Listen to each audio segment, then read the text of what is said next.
بازار خرابه آجی، اصلا نمیصرفه دیگه. چی نمیصرفه؟ سلام بفرما کارتون. ببین داداش ببخشید تو خیابون مزاحمت شدم دیگه، بچه مرد بودی شناختمت گفتم بفرما داداش. این گوشی والا یه مدت من خریدمش، هنوز گارانتی هم داره. خب چیه مدلش؟ مدلش شیمیا مینیاییه. چرا سامسونگ پس؟ نمیدونم، برای پسرم نیست، برای داداشم. وایسا میخوای بفروشی؟ بله.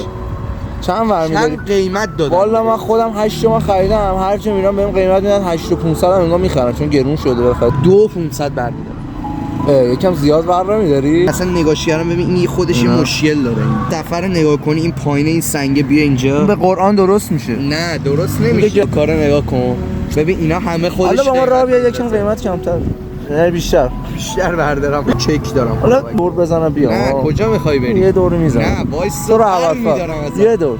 3 تومن برمی‌دارم. حالا یه دور پیش همکارات هم مغز بغلی. نه همکار تو رو خدا تو رو ولای علی. من اینو 8 تومن خریدم. به خدا 8 تومن خریدم. به قرآن 8